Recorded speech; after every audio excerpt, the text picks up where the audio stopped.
I'm Earl Johnson, Jr., former Associate Justice of the California Court of Appeal, Division 7, for some 25 years. Great. And Justice Zeland. I'm Laurie Zeland, Associate Justice, Court of Appeal, Division 7, 2nd District, and happy to be here today. All right, and I am ready to go anytime, Justice Zeland. Good morning, Justice Johnson. We're here today because the Appellate Court Legacy Project is creating an oral history of the appellate courts in California. And you're such an important part of that history that I'm delighted to be here today and have a chance to talk to you. It's good to chat with you, too. Justice Johnson, lots of people think that they know lots of things about you. But I think what I'd like to do is start with what people may not know about you and talk a little bit about your family history and the things that may have influenced you from your family history. Yes, I was actually the descendant of several pioneer families that settled in the Dakota Territory in the 1880s. My father's side were all Norwegian. My mother's side was, her mother's family was the descendants actually of a Dutch man who immigrated to the United States in 1630 to New York. And there's some like 5,000 descendants of him in this country. And my mother's father was German American. So I'm a mongrel. That's what it amounts to. But they were all pioneers. They all came about the same time, but to different parts of what is now is South Dakota, but at the time was the South Dakota Territory. It had not become a state yet. And I've learned the most about the Norwegian family, motivated primarily by the fact that we had chosen for the name for our youngest son of Agarn, not a very familiar name, which had been a middle name for a number of people in our family. And we wondered what it meant, where it came from after we named him that way. It took us many years, but we finally found out. And it turns out that my great-grandparents immigrated from the fjord country of Norway in 1854, and my grandfather had been born before they left. He was a baby. And both my great-grandfather and grandfather's middle names was Agarn. And we found out at that time in Norway, there were not permanent family names. Johnson meant you were a son of John. Larson meant you were a son of Lars. Mm-hmm. And the only way they were able to distinguish between all the sons of John and all the sons of Lars that were running around was to add as a middle name the name of the farm on which you were born. So it turns out that Agarn means it means that farm, and it actually means island farm. And this little tenant farm, which is probably 5 acres, which was where my great-grandparents lived before they moved to the United States, was right, there was a river went right by there, and there was a little island in the middle of the river. So that got that name, and that's how. So we actually went there, and we stood on that piece of land, and took some pictures and all that. So anyway, so they all arrived in, then my grandfathers and grandmother, he having been a baby when they came over, then homesteaded in 1881 in the Dakota Territory. And that's how they got there. And the others came in the middle 1880s to 100 miles west of there, near the Missouri River. They had much worse luck. My grandfather and grandmother did very well. By the time he died, he had 1,000 acres, not the 160 he got from the homesteading. And he was on the board of directors of a bank and all this sort of thing. The other ones, both of the women died within the first few years. They had huge blizzards out there, and they weren't ready for that and passed away. My grandfather, from my mother's side, the one that was descended from my mother's father, the German American, he became the first police chief and the first fire chief of a new town in South Dakota called Selby, which later became the county seat of that area. And then he was elected sheriff. And at the time I was born, he was the deputy director of internal revenue for the state of South Dakota. So that was the first element of public service and government service. But he was one of the, he was still alive, and I had a chance to meet him and talk with him and all that. And he was a great guy. And did he have any formal training? I don't believe so. No, he was never in college or anything like that. My mother was the first one in the family to go to college. What did she She study? was the youngest of 6 or 7 children. And she went to Northern Normal, which was in Aberdeen, South Dakota. It was a teacher's training school. And she went for 2 years, which was all you had to do, and became a teacher. And she taught on the Pine Ridge Indian Reservation. Another And public then- service.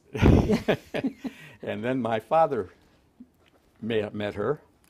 And so he was living in Watertown. He was a traveling salesman for Armour and Company. And he was making this 100-mile trip every weekend to visit her on the Pine Ridge Indian Reservation. After a couple of years of that, they got married, and a year later I came along. So And do you have brothers and sisters? I have half-brothers and sisters. My father, this was a second marriage for my father, and he'd had 3 kids. And after the divorce, the mother moved to Los Angeles. And many, many, many, many years later, I reunited with them. But I was raised as an only child. I didn't even know they existed until I was about 12 years old. And I didn't actually meet them until I was in my 60s. So And you have children of your own. I have children of my own. Let's talk about them for a minute. Okay. I have, my eldest is my daughter, who is a PhD in clinical psychology at the University of Washington in Seattle. And she has our only 2 grandchildren, Emma and Camille, who are, at this point now, believe it or not, 9 and 7. You remember when they were coming I around do. here? These they're doing well. And our eldest son, Eric, who is, he has his own little TV production company, does a lot of commercials and things like that. And he's also in Seattle. And he's big into bike racing. He's married to a woman who is an executive in a biotech company, specializes on oncology and that sort of thing. And then our youngest is Agar, and that's the one that was named after the farm. Right. He had hopes it'd be something more prestigious, like King Agar or something like that. But anyway, turned out to be a farm. So anyway, he is in Washington D.C. and he is now. He was about 7 years with the FBI in counterterrorism, and he is now with the staff of the Director of National Intelligence in the same field. So it's in just a few generations, a long way from a 5-acre farm to That's right. All over the country now. Yes.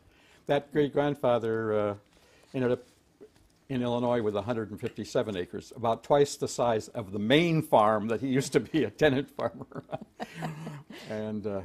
And he also, at the age of 37 in 1864, got drafted into the Union Army, despite the fact he was 37 years old, had 6 children, the oldest of which was 12, and had a huge farm. So he fought in some major battles in Tennessee, Battle of Nashville, Battle of Franklin, and all that, which was sort of the Battle of the Bulge type thing. It was the last attempt by the Confederacy to move north, and got frustrated. How do you think, you've obviously done a lot of work on your family history, but haven't met a number of the people Yes, right. who you're talking about. How do you think the people that you have met influenced you in your choices in your life? I think my mother influenced me the most. She had been a teacher, but when she married my father and had me, she became a housewife, essentially. And she had only one student. And he had to be good. Yes, I think I'd completed the second grade curriculum before I went into kindergarten. It seemed like to me she really was intense, but it paid off. But she always encouraged me to study more and more, and encouraged me all the way along the line. Well, you've done a number of things in your life, and before we get to the 26 years that you spent here, hopefully happily, I did. You know, before that, you were in the Navy. You were a federal prosecutor prosecuting organized crime and racketeering cases. You were a legal services lawyer. You were director of what was essentially the first federal legal services office. You were a professor of law. You have been an author. How did all of that come about in the way that it created a path for you? I mean, there's so many different things, all of them leading you to where you are now.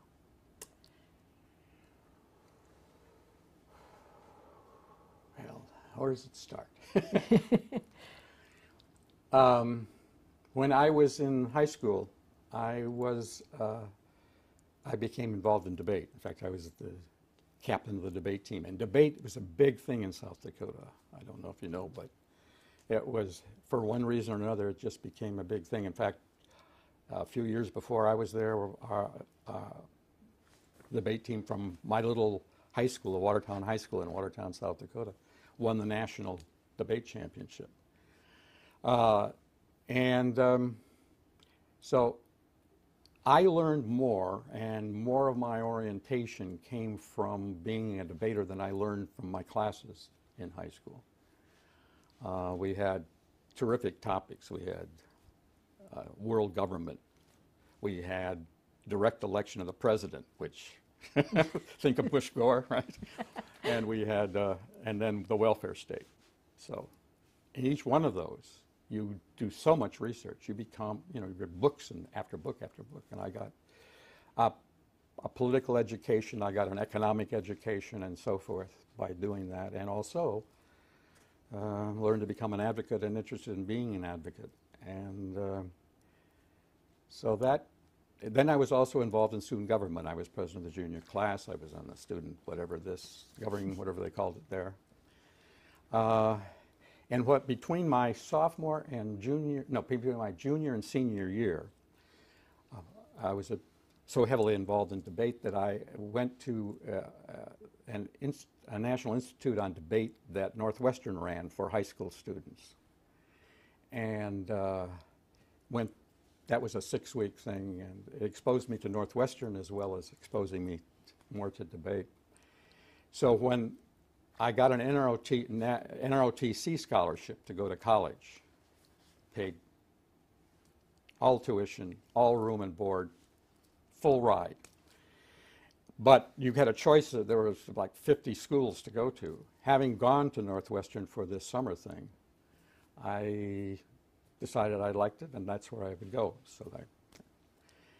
And I immediately became involved both on the Northwestern debate team and in student government. I got on the student governing board. And I went there as a psychology major. When the president of the psychology club got committed, oh dear.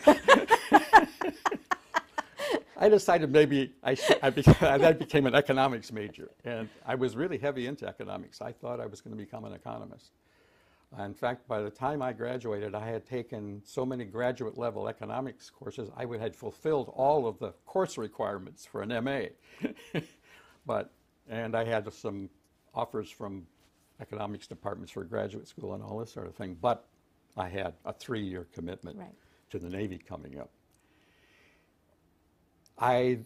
My involvement in student politics got to the point I was elected student body president. So, and that was during a time where there were some real issues in the outside world that we became involved with. What year was that? I was elected in '54, right after Brown versus Board of Education. And we put on, I was on the same ballot as a student referendum that would say that fraternities and sororities had to get rid of all of their exclusionary clauses or they couldn't stay at Northwestern. Did that pass? It passed. Unfortunately, the anti-forces were smart enough. They put another resolution that wasn't quite as strong as that just said we would work toward that goal, that got more votes. And so what we ended up with was a sort of a lukewarm message. But it wasn't that many years. You have to understand, Northwestern had the highest percentage of Greeks, of fraternity sorority members of any university in the Big Ten. By far, it was way over half. So there were a lot of them that were voting for both of those resolutions. And I won by 80 votes out of 4,000 cast or something like that. It was a very close. But anyway. But the other thing that, the outside, this was the McCarthy era. In fact, in my freshman year, we had a mock political convention, and the keynote speaker was McCarthy. And at that speech, he called out some more supposed communists and so forth. This was still when he was in favor, though. That was in, yeah, 51. It was the fall of 51 or the spring of 52, one of the two. But he was at his peak at that point. Come 54, I've been elected student body president, and that fall there was pending in the Illinois legislature a piece of legislation that would impose a loyalty oath on all professors at private as well as public colleges in the state of Illinois.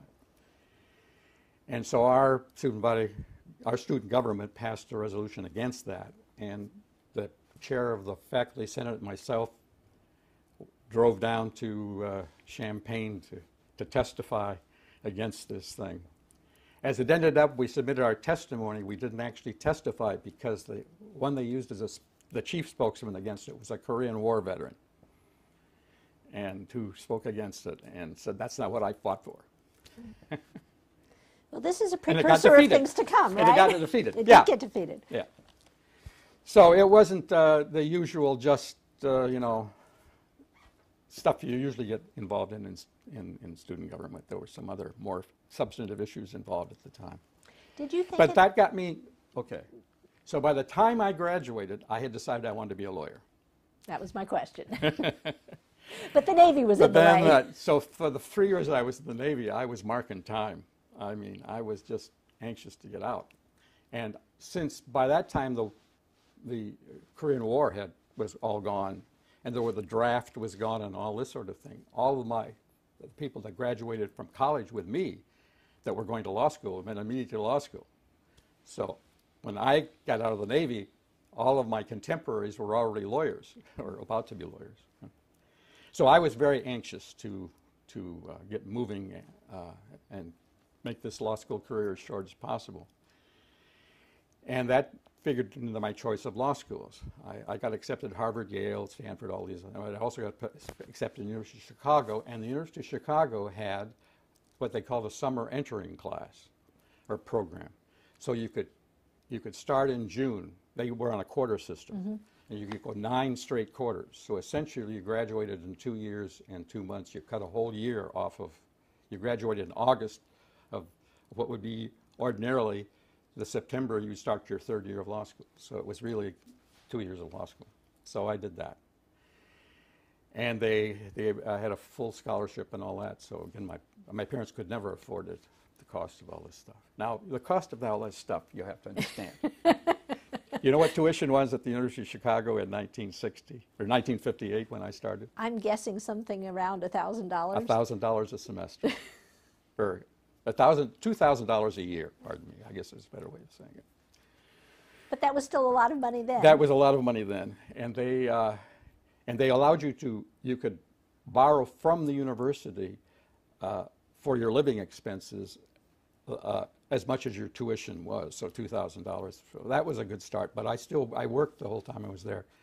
For 4 quarters I worked in the library, and then at that time the American Bar Association headquarters was right across the street from the University of Chicago, and it housed the American Bar Foundation and the NLADA as well. And I got a job as a research assistant for the American Bar Foundation and got interested. Well, I was on law review too, so I was doing a lot of research and When writing. did you breathe? I know, it was, I missed a lot of classes. I would show up and the professor would go, "Who are you?" I missed a lot of classes. But anyway, the last quarter I was there, which was the summer quarter, I was book review editor of the Law Review and planning all the book reviews for the rest of the year that would be in. And I was half-time research assistant at American Bar Foundation, and I was taking all these classes, and at night I was doing the bar review course because I took the bar review. I took the bar exam in September. And that's where I met Terry Hatter, or I had actually met him, but Terry and I became great friends. We were both studying for the bar. Terry Hatter, now a retired senior federal district judge. And former chief judge of the district here. And so we became very good friends because what they did there, they'd have a session that lasted, say, 5 to 7, then they'd have a meal break and then resume at 7:45 or something for the rest of till 11 o'clock or something. So we started going out to dinner together and got to be very good friends in that 6 weeks or so that we were studying for the bar.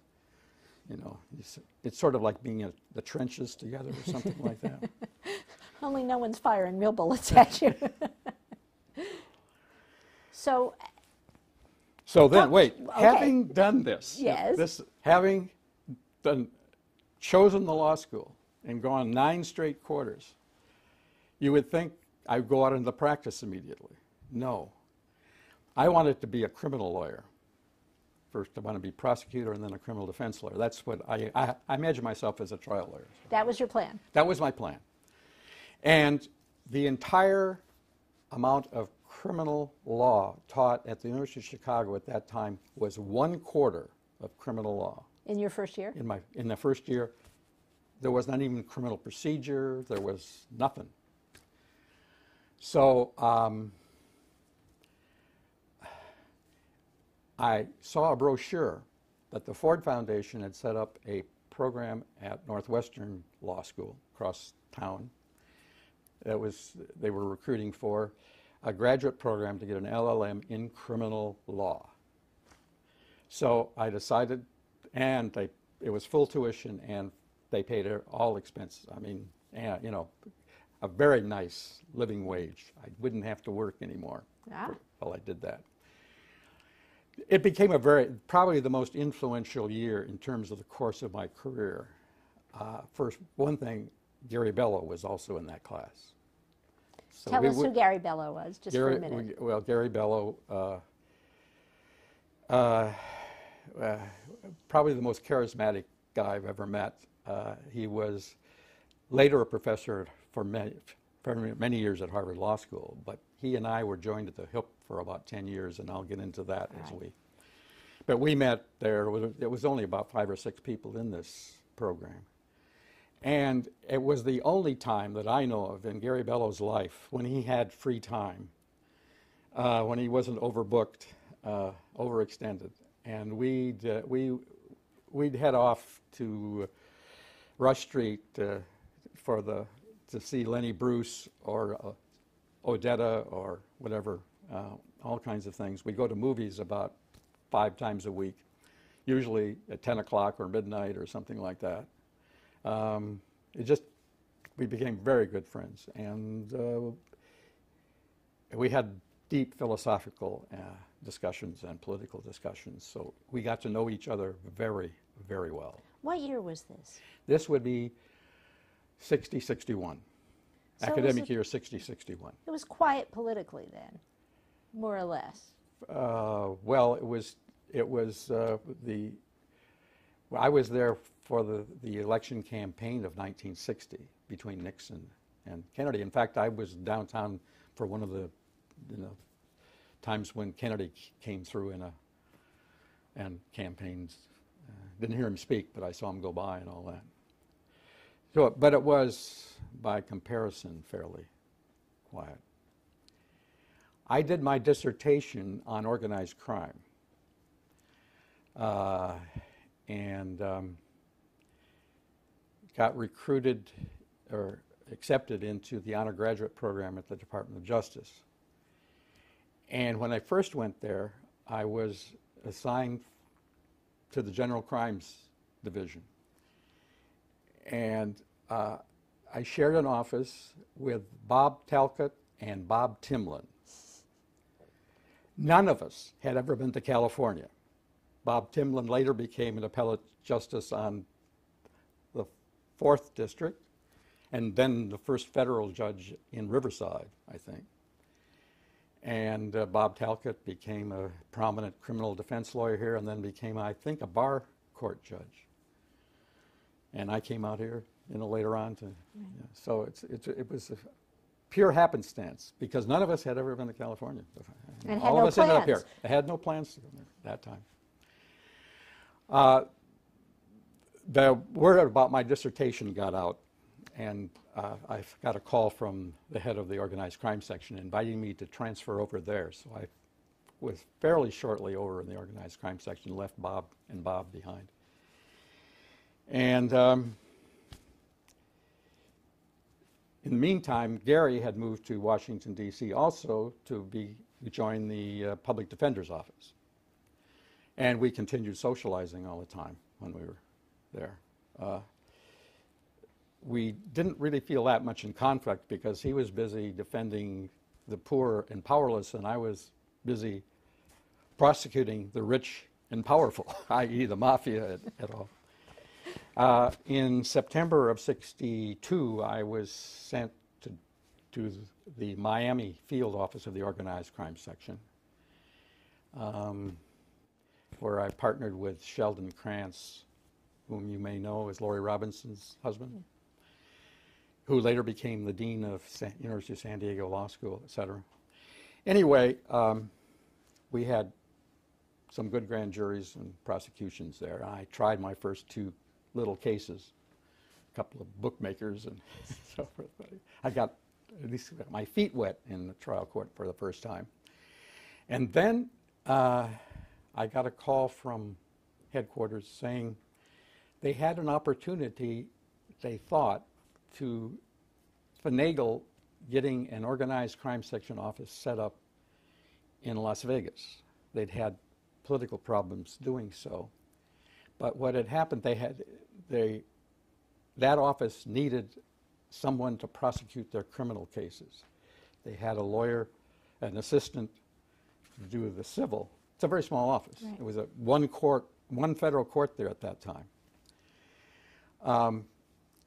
And the U.S. attorney was an old guy, only knew state law, never done anything in federal court, had lost 2 successive major criminal cases, a bank robbery because he failed to prove that it was insured by the federal government and therefore there was federal jurisdiction, a murder on an Indian reservation because he forgot to prove it was an Indian reservation and therefore it was federal. So they needed a little help out So they there. needed a little help. So he had sent out a plea for some.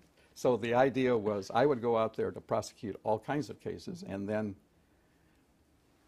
begin supervising the FBI and IRS agents and maybe do a little grand jury work on the side and those kinds of cases.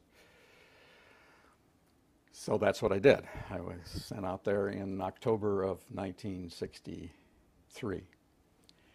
And in the first month I was there, I tried 6 criminal jury cases. And they worked out okay, and so I started getting pleas. So it started to be more like 1 trial a month instead of, 2 trials a week. And after a while, they sent out another lawyer to take over those regular cases, and I moved to an office in an office building and went full-time running grand jury investigations and supervising agents and all that sort of thing. And those were I prosecuted, actually tried a couple of cases. Those were wild, wild days in Las Vegas, too. They were wild, wild days in Las Vegas. That was when every casino was owned, in truth, was owned by one family or the other. The Chicago mob owned the Stardust, the Detroit mob owned the Desert Inn. You could go up and down the Strip, and almost all of them were owned surreptitiously. None of them had their names on it, of course. And so the whole thing was to develop skimming cases. And well, that's a long story I won't have to get into. So what got anyway, you out of wait, there? now. Wait, there's more. Well, there's not. Then in the summer of late summer of 1964, I'm in Vegas, I'm doing this stuff. I get a call from Gary Bello out of the blue, and he says, the Ford Foundation is starting this experimental neighborhood law office program in Washington, D.C. How would you like to interview for being the director of it? And this was like, what? I said, okay, I don't think I'll be interested, but I'm interested enough. Bobby Kennedy was then the Attorney General, and he used to have quarterly meetings in his office of all the heads of the different regional offices. And so all of a sudden, I'm head of a regional office in Vegas. So I was going there for one of those meetings, and I said, well, I'll be there anyway, so why don't I interview at least? So I go for the meeting, I come out of the meeting, and Gary picks me up, and also in the car is Edgar Kahn. And I interviewed with him. I interviewed with Ken Pye, who was going to be the chair of the board. He was at that time the vice dean at Georgetown. And then I was still, and then I interviewed with, he took me and I interviewed with Howard Westwood from Covington and Burling. I don't know if you've ever met Howard Westwood, but Howard Westwood, who was in his middle 60s and had been involved in legal aid on the side. But he was a partner. He was a very prominent partner at Covington and Burling. He was, anyway, and a character. He called everybody, if he called you a son of a bitch, that meant he really liked you.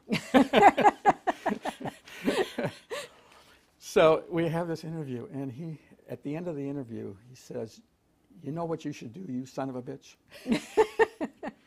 You should take this job. This is an opportunity to really make a difference. Oh, I mean, he just laid it on. And he convinced me. What was his formal role in all of this? He was on a member of the board, going to be a member of the board. He was going to be chair of the policy committee. Okay. So when I actually came there in, I guess it was late November of 1964, he was the board member I worked with a lot because, I didn't end up being the director because they decided they had to have an African American as director. They created a new position, deputy director, for me. And that was you. And that was me. And Julian Dugas was the director. And this was formerly Neighborhood Legal Services, right? That was the formal name It of was called Neighborhood Legal Services Project, NLSP, right? So when I arrived, we had no offices, no office space, no staff. It was Julian Dugas and me, and we used as temporary headquarters the African American Masonic Lodge building there, which we were actually in whatever they call the major domo offices of that, which was right in the middle of we were 4 blocks from what was 14th and U, which at that time was the drug center. That's where all the drug transactions took place. We were at 10th and U, which wasn't much better. So it's the heart of Southeast. Oh, it was at the heart of, no, a house? So Southwest. Yeah. Yeah. It was, no, it was Northwest actually, but it was the tough part. It was the tough part. At that time, it's been much gentrified since then, but at that time it was. And so the Division of Labor got to be, Julian he knew the area, so he was setting up all the physical offices. He knew where, he negotiated all the leases. He did all that sort of thing. I recruited staff and worked on policy and that sort of thing. Well, let me stop you for a minute. What was the charge? Because this was something that hadn't been done before. Right. So what were you charged with doing? Okay. There was a little history before that in other communities. The first neighborhood law office program Ford sent up, which was part of their gray areas community action type thing, was in New Haven. And Gene Kahn had been one of the first 2 lawyers in that office. And they ended up closing that office because of it got in some trouble with got controversial within the community when they represented a black rape defendant charged with the rape of a white girl, that kind of thing. Yeah, so anyway, and then they had a very successful one on the Lower East Side of New York called Mobilization for Youth. Ed Spare headed that office. Nancy LeBlanc was involved. But ours was the first multi-office program. We were to have, Ford was funding 3 neighborhood offices, each with 4 lawyers, 12 lawyers plus the 2 of us in headquarters. And the notion, though, was both decentralization and trying to do something about poverty. So it wasn't just Not criminal. just legal aid. No, it wasn't criminal at all. Okay. By the time we got to us, they realized that had been a misstep. It didn't contribute to doing anything about the problems they wanted to deal with. So it was civil. But not just individual representation, No, it was right. change. It was change-oriented, yes. So we recruited some very good people. Marna Tucker was one of them, later to be the president of the D.C. Bar and all kinds of other things. And Johnny Weiss, I don't know if there's a lot of, these won't be familiar to you, but we've recruited, what we generally had in each office was at least one African-American lawyer that Julian would have found, and was usually somebody pretty experienced, somebody who'd been a lawyer, their 40s or 50s or something. And had ties in the community. And had ties in the community. The rest of the staff was made up of eager, young, usually, sometimes very young,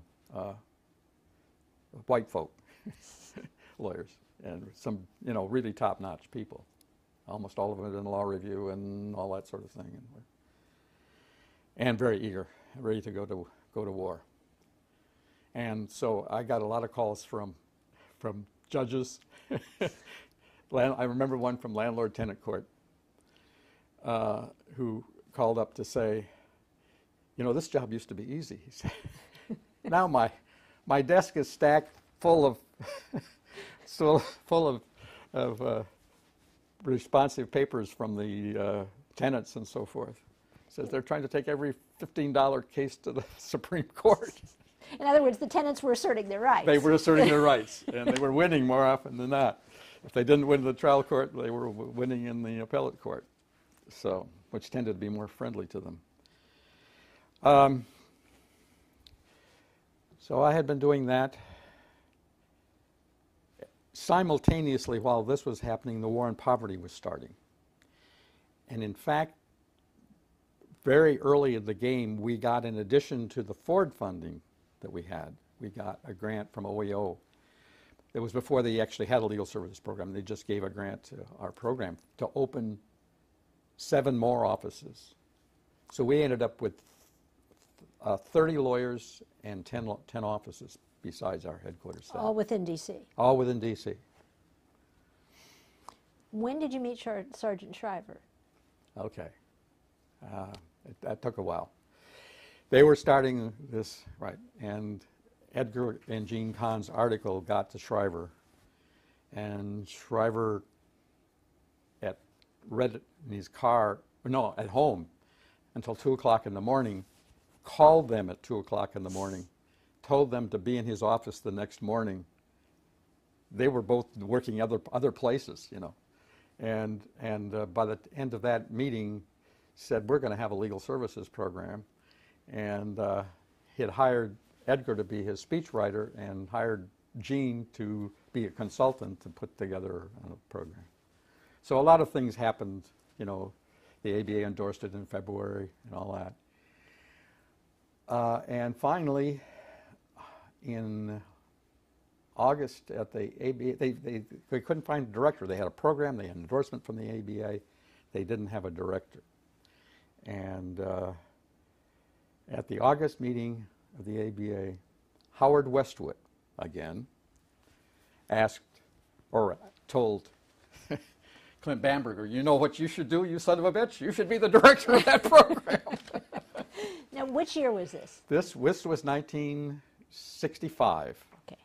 August of at the ABA meeting in 65. What had happened was that Howard Westwood had been on a panel talking about legal services and had talked about the NLSP program. And Bamberger was there. He's a Baltimore lawyer. He was interested. He'd been involved in legal aid a bit, and he wanted to get a grant for Baltimore. So after the panel, he and Westwood went out for lunch because he was going to. So anyway, they got into this conversation, and they talked about didn't have a director and all that sort of thing. And as I say, it ended up with him saying to Bamberger that he should take the job, and Bamberger said, well, same thing as I said. He said, I don't know if I want to do this, but I'll at least go down and talk to Shriver about it. Well, anybody who talks to Shriver does what Shriver wants, and Shriver wanted him to be director, so he became the director. Then he took Gary Bello to lunch, and he wanted Gary Bello to be his deputy director. And Gary, who was at that time the deputy director of the Community Action Program for all of Washington, D.C., decided he wasn't ready to leave that job, so he said, no, but I know who should get it. Earl Johnson should be your deputy director. A week later, I have lunch with Bamberger, and he asked me to be his deputy director. So I became deputy director in October of 65, having been in the field for 10 months. Which made you more experienced That's than right. a lot of other people. Almost anybody. And then 8 months later, Clint resigned to run for Attorney General of Maryland, and I became the director. Just for some context, this was a new experience, but legal aid was not new in the United States. I mean, legal aid had begun in the 1800s, correct? Right, 1876 in New York. But it was very different from what you were doing. Right. Tell me how Well, it was we different. were part of a war on poverty, and we had to be gauged by what we did that would contribute to overcoming poverty or reducing poverty or ameliorating poverty, not by how many divorces we managed to get or how many, that kind of thing. So we had a focus on using major litigation and legislative advocacy and that sort of thing. Now, in order to get a lot of programs funded, however, I would say that at least 2/3, maybe 3/4 of our grantees were the old line legal aid societies. So we had a conversion job on our hands.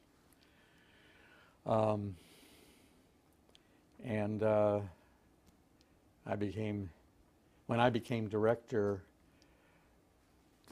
we had the first whole, we had increased the funding of legal aid for the poor in that very first year by 4-fold. The combined budgets of all of the charitably funded, they all had been charitably funded before, legal aid societies in the country was a little over $5 million. We made $20 million worth of grants in that first year. And by the time I left in 68, we were at an annualized level of about $45 million, which in current dollars is over $250 million. Which is about where we are Yeah, with federal funding right now. That's right. We're not much more than what we were when I left in 1968. Now, this ultimately became the Legal Services Corporation Ultimately. through a series of events, A correct? series of, we'll get to that in a Right. minute. But you weren't there then. You left in 1968. I left in '68. And where did you go? I went to the Center for the Study of Law and Society at University of California, Berkeley. I had a grant from a couple of foundations, the Russell Sage Foundation, the Walter Meyer Foundation, to write a history of the OEO Legal Services Program and its antecedents, but primarily focused on its creation and its early years. And so I spent a year doing that. During that year, I was looking for a job in academia because that's what I was interested in doing. And I actually, we were living in San Francisco, obviously. Barbara had come with me she had been, well, we're getting ahead of ourselves. All right. Tell the story in your order. But I met my future wife when I was director of OEO Legal Services. She joined our staff actually when I was still deputy director. And it was a very small headquarters staff. I think there were 8 of us altogether. And she was the experienced political person on it. So when, in 1967, we got Senator George Murphy, Ronald Reagan's friend, the tap dancer, introduced an amendment that would prohibit us, our lawyers, from representing anybody, any clients against either state, local, or federal government. Put us out of business practically for a great deal of our work. She was very helpful in putting together the campaign we mounted to defeat that in the House. By the time it was over, the other side, I was up in the gallery, and Congressman Lloyd Beeds, from Washington, who was sort of our floor manager for defense of this, went over. I saw him walk over to the proponent of the one who was going to introduce it in the House. They had a conversation, then he turned around, he went like this, and that meant they weren't even going to introduce it. We had made it such a cause célèbre and had gotten so much political muscle pointed at them that they decided it wasn't worth the candle to bring it up. So, but it did come back some years later in a it came different back form. More, it kept coming back until essentially they won. Mm-hmm. So you're in Berkeley now, and Barbara is with you. Then Barbara's with me, right? Good thing there was no anti-nepotism rule in the I office. know. Yes, there has more than one person has said we probably had sex harassment charges or something. Oh, God. Anyway. And looking for an academic job, and you And ended up at USC. I ended up at USC, but I actually had 2 offers. I had an offer from USC to be an associate professor, and I had an offer to be the dean of Golden Gate Law School. And at that time, we were living in San Francisco, and the attitude of San Franciscans toward LA was epitomized by this. They had this huge sign. That was when Pacific Southwest Airlines still existed, PSA, and they had this huge sign over the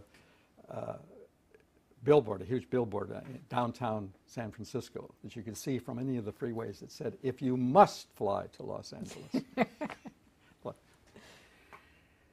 But at Thanksgiving time, Barbara and I went down. Gary Bialo by that time was a professor at USC, and we went down to visit him in his house in Manhattan Beach.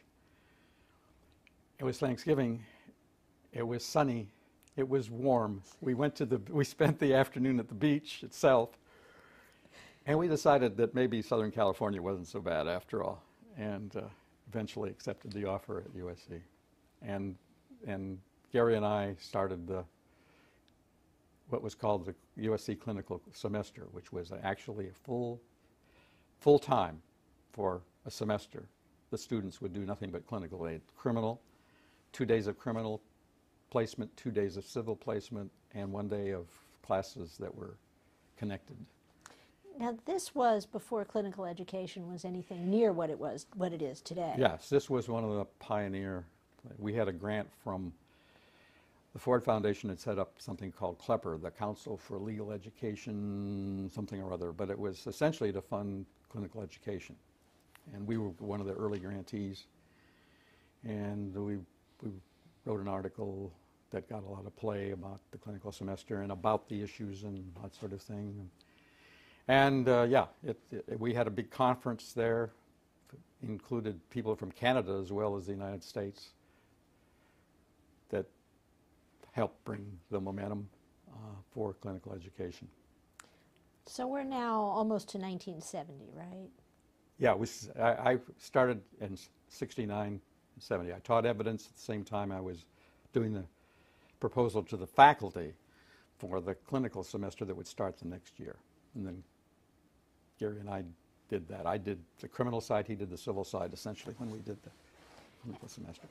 And so how long did you stay there doing that?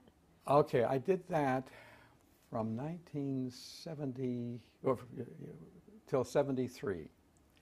I had unusual kind of, even within academia, unusual path. In 1973, the Ford Foundation, again, they were really into legal services, legal education, the legal world in general. And they put together a program on legal services in the developing world, trying to promote legal aid in, the developing countries. And I was on the board of that. And also on that board, at our very first meeting, also on that board was Professor Mauro Cappelletti. Mauro Cappelletti was an Italian law professor, but who had a joint appointment at Stanford Law School. He taught comparative law. He was fluent in about 7 languages. He could both read, write, and speak in all these languages. He was a genius. And he and I went out to dinner together, and we started talking. And he and another professor, James Gordley, had just written a pair of articles that were published in the Stanford Law Review, comparing different kinds of legal aid programs in different countries. I didn't even know they had legal aid in other countries, essentially, practically, except England. And Cappelletti was interested in turning that into a book, publishing those 2 articles plus a bunch of materials, translating from different languages the statutes related to legal aid and articles about it and descriptions and this and that. And asked me if I would be interested in coming to Florence that summer to participate in that project. And I said, well, only if I can write an article for it too. And he said, sure. So that started in 1973. I spent the summer there. And then I spent the summer I made a lot of progress on the book then in the summer of 1974. And then in 1975, I had a sabbatical, and Barbara and I spent essentially the whole year in Florence. And we finished the book, and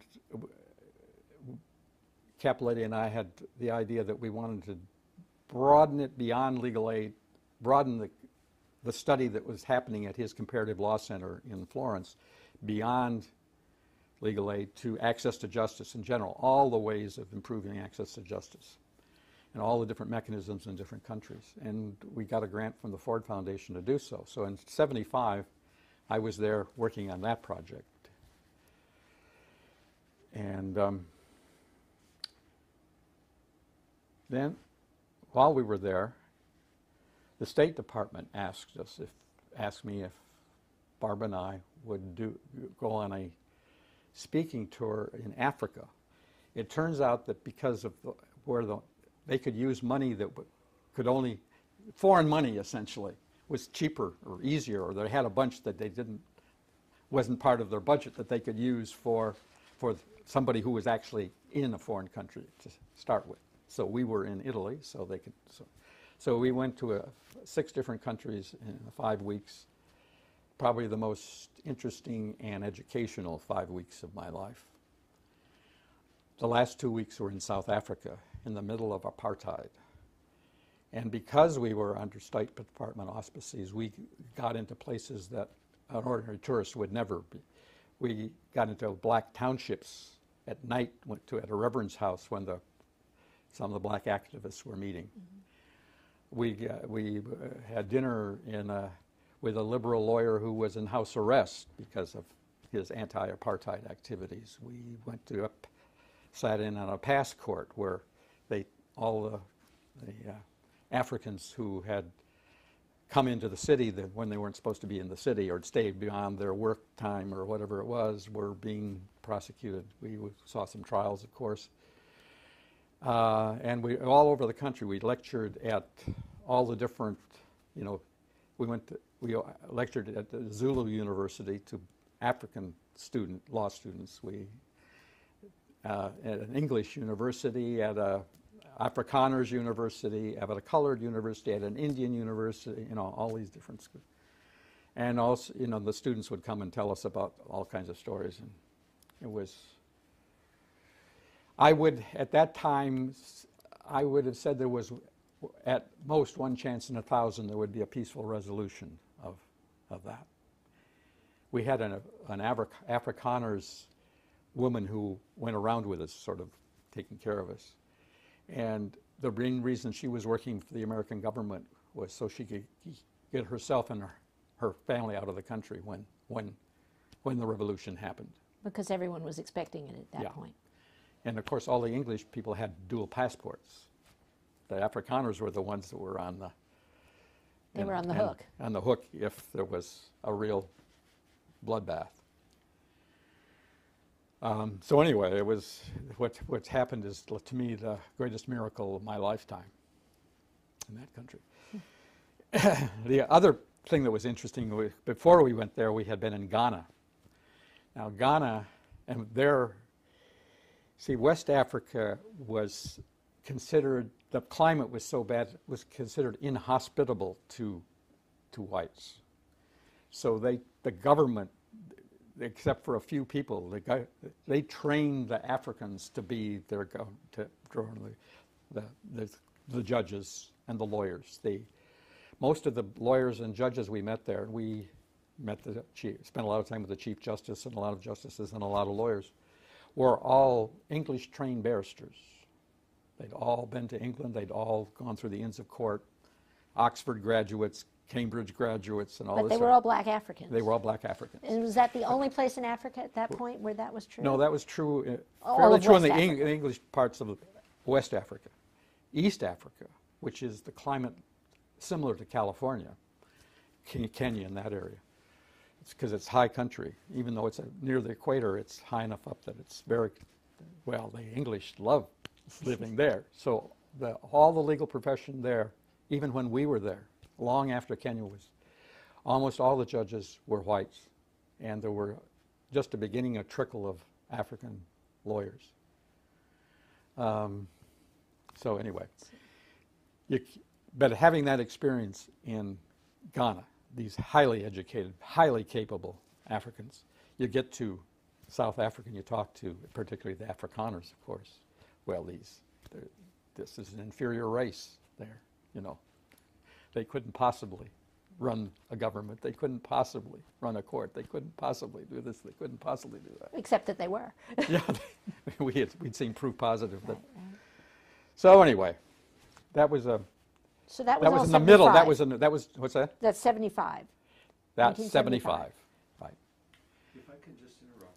Surely. I'd like to change. Justice Elon, you want to prompt? All right. We were talking about 1975 and your trip to Africa in the middle of your year in Florence. Right. And after you came back from Florence, right. What did you do next? When I came back from Florence, I was still a professor, of course, at USC. This was just a sabbatical I was on. I was able to take a full year because half my support came from USC and half my support came from the grant we'd gotten from the Ford Foundation. So I was able to do what would be a 6-month sabbatical. I was able to take a whole year.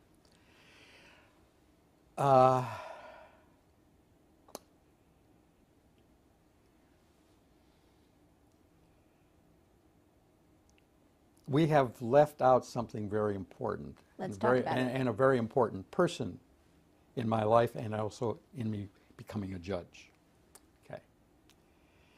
Let's go, to do this, we have to go back to when I was director of the OEO Legal Services Program. And on Saturdays, I was teaching a seminar in law and poverty at Georgetown Law School. Two of my students in 1968, this would be the spring semester of 1968, were Mickey Cantor and his wife, Valerie Cantor. And Mickey actually got the book in the course. He did very well. And you won't be surprised, the way I had set up the seminar was after talking about various subjects, I had them assign them to hypothetical cases to be argued in the U.S. Supreme Court. And the one I assigned to Mickey was the right to counsel in civil cases. It's amazing, by the way, how many of these issues that I had them argue about were later argued in the U.S. Supreme Court, like the welfare residency requirement, Shapiro v. Thompson, the right to a hearing before, a whole lot of them. But anyway, that was the setup. So I met Mickey and helped him get a job in legal service. He wanted to go into legal services. Got him a job in Florida Migrant Legal Services. Helped him get one, I should say, but sent a letter of recommendation, which, forgive me, from the one that's providing the funding was probably pretty influential. Helpful, right. And then a couple of years later, after Nixon's become president, Don Rumsfeld become director of OEO, and Terry Lenzner becomes director of the Legal Services Program at OEO. When the second Murphy Amendment came up in 1969, Terry, on several people's recommendations, brought in, I should say, Mickey to coordinate the effort to defeat the second Murphy Amendment. And after I left as director of OEO Legal Services Program, I had become a member of the National Advisory Committee to the OEO Legal Services Program, which included the ABA president. It's a bunch of people. And I had been made chair of the legislative subcommittee of the National Advisory Committee. And while in early January of '69, before Nixon's even sworn in, we came up with a proposal for an independent entity. Now, we called it the National Justice Foundation. It was modeled on the National Science Foundation, but the notion was the same kind of thing, of a completely independent of the executive branch kind of thing.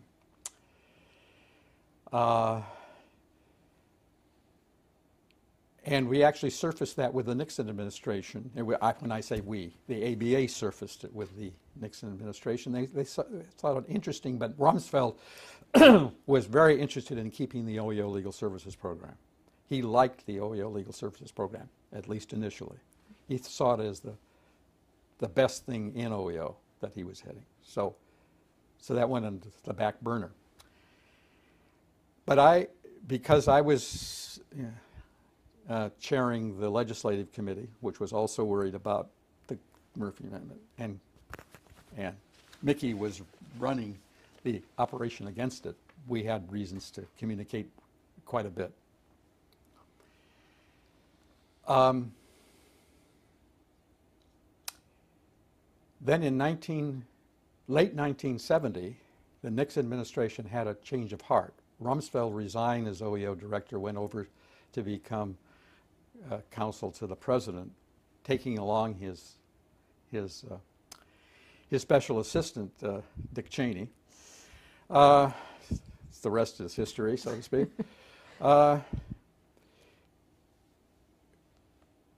Anyway, I got a call from Bill Steiger, a friendly Republican congressman who had always been a big supporter of legal service and who was a personal friend by this time, that the Nixon administration had just called him and said that they were ready to move. They wanted to have an independent body, an independent entity. And the ABA, in the meantime, had put together a commission of which I was a member, and decided we decided, instead of having a National Justice Foundation modeled on the Science Foundation, to have a Legal Services Corporation modeled on the relatively new Corporation for Public Broadcasting. So at the February 1971 meeting of the mid-year meeting of the ABA, I started drafting the legislation to implement that, along with Ted Tetzlaff, who was then the acting director of OEO Legal Services.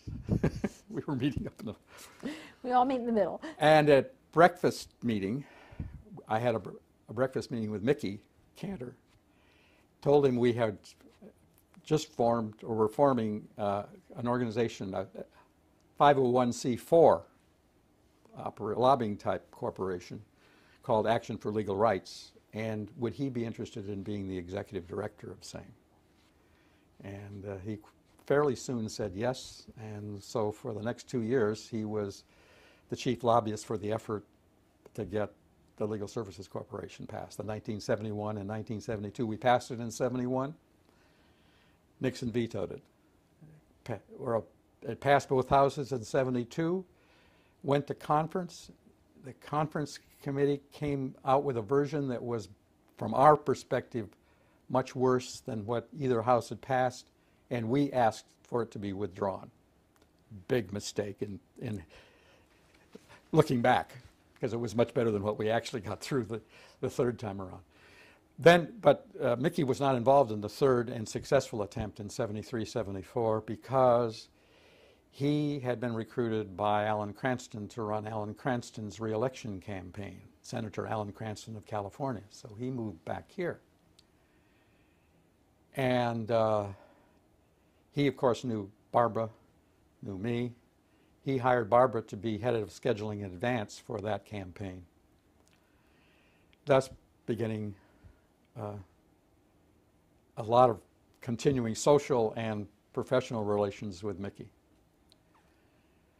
Now, before you go on, there is lore, but you can correct this record or not, that actually the signature on the Legal Services Corporation Act came very, very late in the Nixon presidency. Very, very late.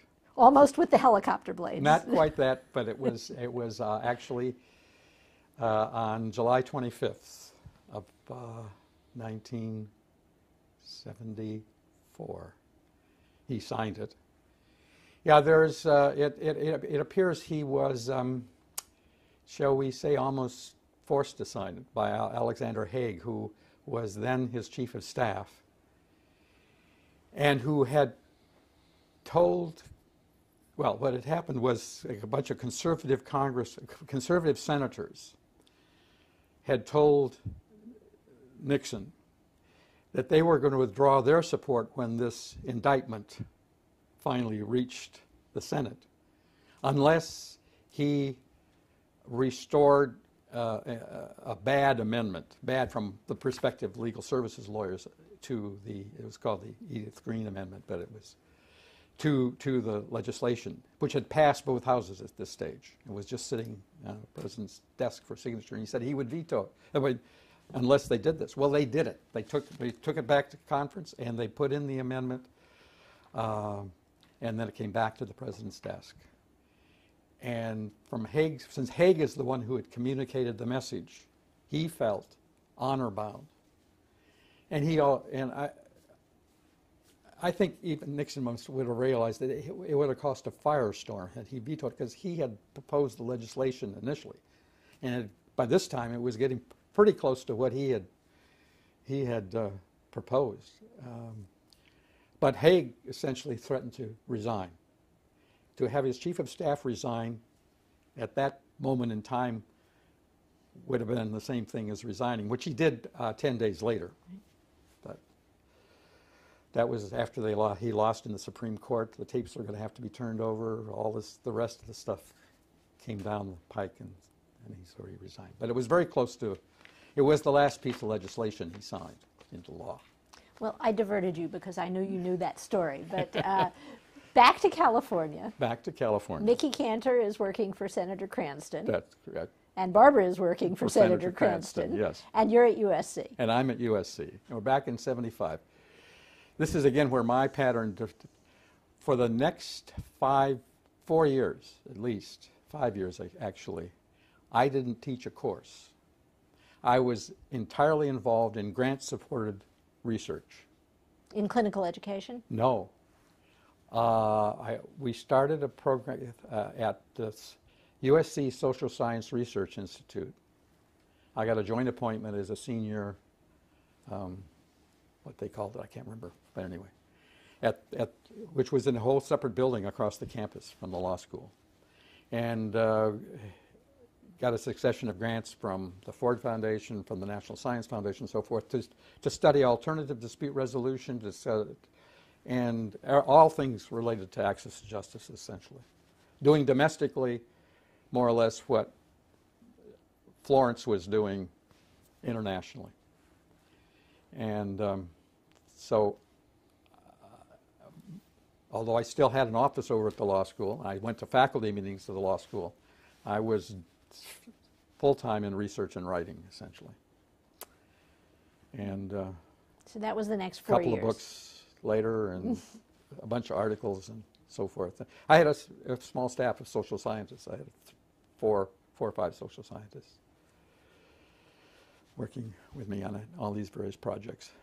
So not the typical law school kind of thing, but it exposed me to a lot of issues in judicial administration. I was heavily involved in the alternative dispute resolution thing. I was appointed in '76 to a committee that the ABA President Justin Stanley set up, with Sandy Dellenbert as the chair, and later to become president of the ABA also. It was called the Special Committee on the Resolution of Minor Disputes. And what got Justin Stanley interested in setting this up was his wife got in some consumer dispute with some company about something, and it wasn't worthwhile taking it to court. It cost too much to litigate it, so she sort of had to lump it, and he didn't think that was right, and so he set this up. Well, I was on it for 7 years. In any event, it evolved. First, it became the special, about 3 years later, it became the Special Committee on Dispute Resolution. And about a decade later, after I'd left, it became the Dispute Resolution Section. And this was involved with the neighborhood dispute resolution centers, right? Our focus was really on the little guy, and trying to provide mechanisms to allow them to resolve disputes among themselves and disputes with local merchants and landlords and so forth without the expense and trouble of court. So we actually set up one here in Los Angeles, Neighborhood Law Dispute Resolution Center, and I was on the board of that too. At the same time, I was on all these other things, and so it's kind of ironic to see what has happened to that movement, as it has been taken over by the corporations and the banks, and where they force everybody into things we're trying to set up to help those individuals. Could you have imagined when you were involved in that at those early stages that you would write opinions Right. that talked about people losing their rights because of Right. arbitration clauses? Right, because that was not in the ballpark at that time.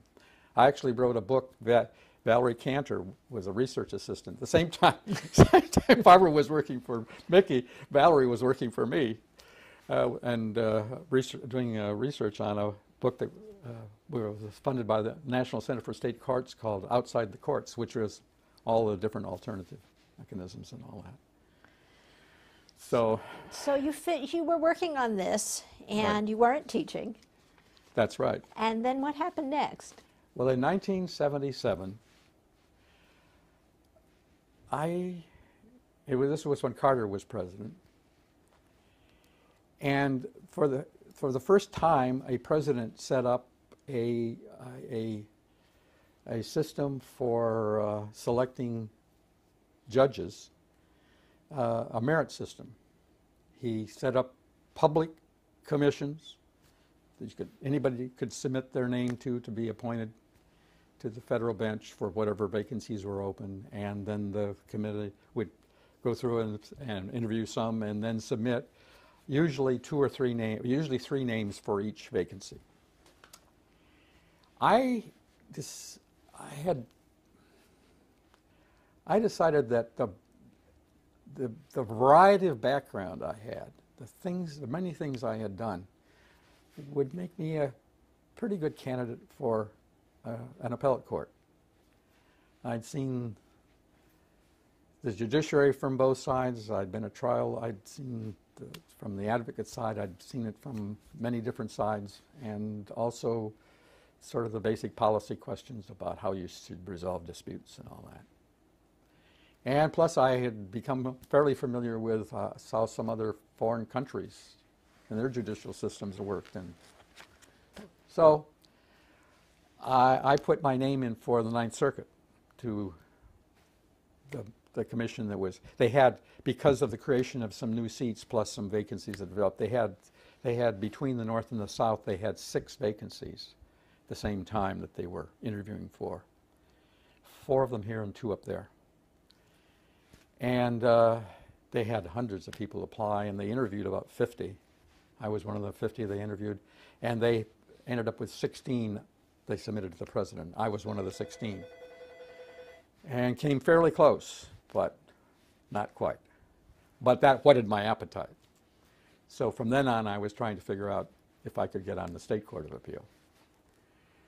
And Mickey Cantor, in the meantime, was no longer dealing with Alan Cranston. He was dealing with Jerry Brown. He was running Jerry Brown's campaigns, which were many. When he ran for president. Well, that's right.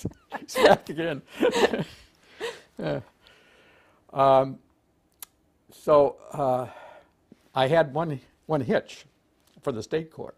You have to be a member of the California bar for 10 years. I hadn't become a member of the California bar since until May of 1972. So I wasn't going to be eligible for appointment until May of 1982. That's the earliest I could. So there was no I couldn't even dream, if I was interested in the appellate court, which is what I was aimed at, I couldn't even dream of spending a year or 2 on the trial court on my way. You were stopped. I had one chance. And I had one great campaign manager, Barbara Earl Johnson. And I also had a friend in high places. And so anyway, I knew that I probably was going to get the. I didn't know whether Jerry would said yes. I knew that I had been recommended for an appointment to Division 7 as early as April and May. But then there was a lawsuit was filed challenging all the new seats that had been created that dragged on and on and on and didn't actually get thrown out until I think November or so of that year. And By this was which when time- Division 7 was being created. Yeah, it's being created. And Division 6 was being created, Division 5 up in San Francisco. And there's some other individual seats in some of the other districts. So altogether, there was about 20-some seats that were brand new seats around the state that were being created. So we were on pins and needles. And then nobody could really count on Jerry. I knew I had all the people around him were saying I was going to get the appointment, but I wasn't going to believe it till I heard it. So by this time, Deukmejian's been elected to be governor for the coming term. Jerry has lost the Senate race that he was in. And I'm told that I'd better be by the phone. This is starting early December. I better be by the phone because if he calls and I'm not there, he'll just move on to the next person on the list. So I was grading bluebacks the night of December 4th from this. By this time, I'm actually back teaching. So I was grading bluebacks and sitting at home, and the phone rang, and I talked to Jerry Brown for the very first time in my life. And he said, "I'm appointing you to the court, Division 7, Court of Appeal." And I let out a big whoop when I hung up. My son, who was living with, our older son, was living with, that time he was going to college here. And he said, "Let's get some pizza." Now, if I'd not gotten it, he would also said, let's get some pizza. Yes. But anyway, it was a very happy time. This was really good pizza, right? That was really good. But yeah, it's really good pizza. So then we had to go through confirmation, which was not a sure thing because Deukmejian was the Attorney General, so he had one of the votes. And Lester Roth, who was then 96 years old, had one of the votes. And then the chief. That was no problem. That was Rose Bird at the time. But Deukmejian had actually managed to defeat a couple up north because he wanted the appointments. Yeah, he wanted the appointments. And he sent out this mammoth 10-page questionnaire to all of us that asked us how we stood on the death penalty, how we stood on the exclusionary rule, this and that and the other thing. And so we had to, the wisdom was to actually respond in writing to it. And but as to those questions that you thought were improper, to just say that you would follow the U.S. Supreme Court and the California Supreme Court, which is what I did on things like the exclusionary rule and the death penalty and all that. And I called in all my chips from the days I was in organized crime. I had the deputy chief of the organized crime section who had actually succeeded me in Vegas when I left there, and I had the professor who had been on the staff with me at the same time there, who ran a big organized crime thing, who had drafted the RICO legislation as a staff member for McClellan and all this sort of thing. He was the guy in organized crimes, written several books about it. And he wrote a letter saying that he got the idea for RICO from my article, my dissertation, etc. So, I mean, played all the chips, and he ended up voting for me. He voted for most of them. There were a couple down here he didn't vote for. We had this mass hearing. Joe Grodin for the California Supreme Court, and all of the Division 7, Division 3 of Division 6, some new ones in the 5th District and the 4th District. They were all done down here. A new division in the 4th District, plus some new additions in San Diego, et cetera. So there were over 20 in one day of hearings. So for Division 7, it was you. And our presiding justice was Dick Schauer, who was a former presiding justice of the Superior Court here and a Republican, and Leon Thompson. And that was the original Division 7. And Leon Thompson was an African American. Yeah. That was the original Division 7. Yeah, they were not ready for us physically. At that time, the court was in the leased space at 3580 Wilshire Boulevard. You may have argued there at some point in your career. I did. Yes. And they occupied I think it was the 3rd, 4th, and 5th floors. There was no room for us. They started, after we were there about 3 months, they finally started constructing space for us on the 10th floor. But when we first arrived, what Justice Schauer, they put in the pro tem chambers of some division, I think Division 4, whatever it was. And Leon and I were in the research attorney's offices. Gets worse. My original equipment to write on was a manual typewriter. Typewriter, manual. 1982, 1983 at this point, right? Right. They could have done No, better. we actually started in '82. Okay.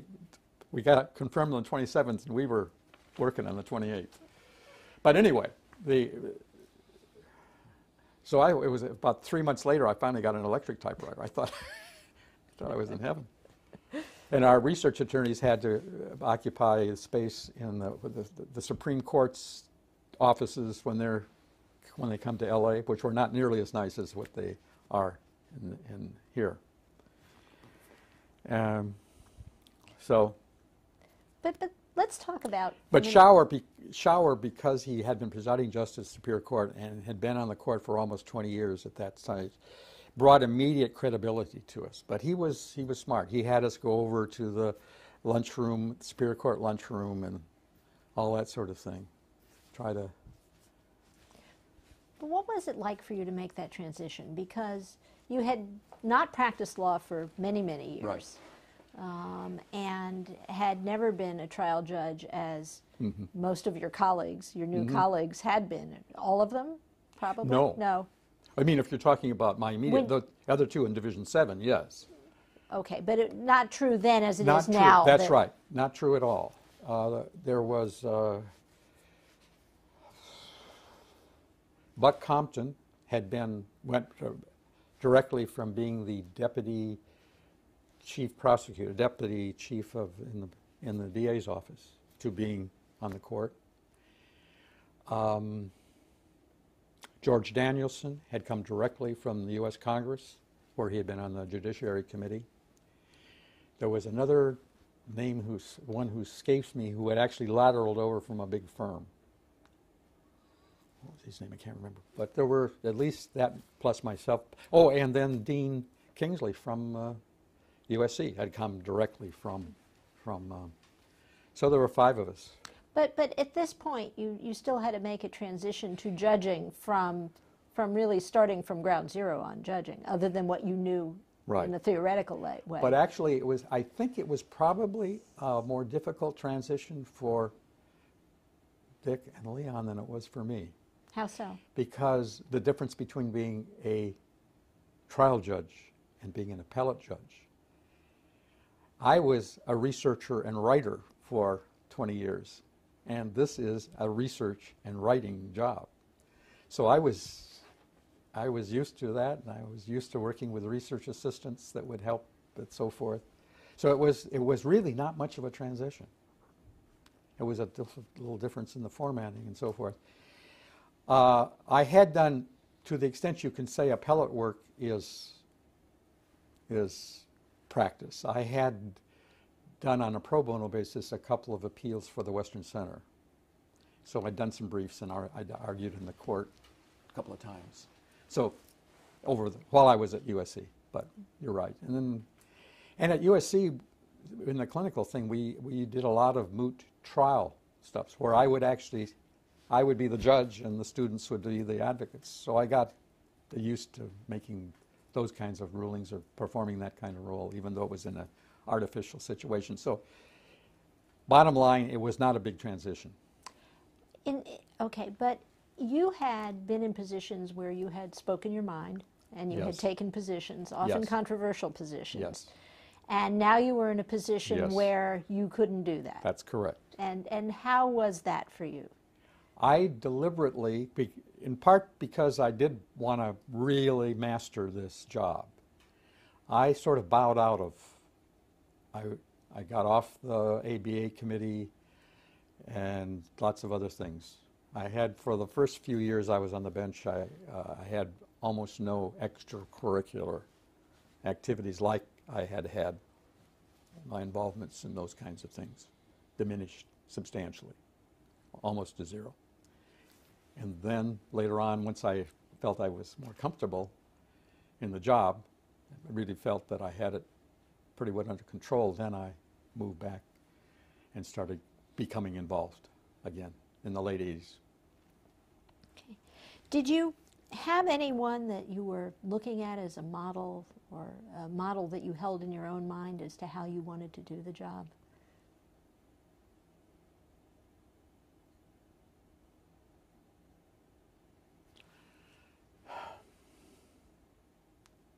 It was more of a little bit of this and a little bit of that. Leon Thompson and I became very good friends. We went out to lunch all the time together and socialized. Our families, our spouses socialized occasionally. And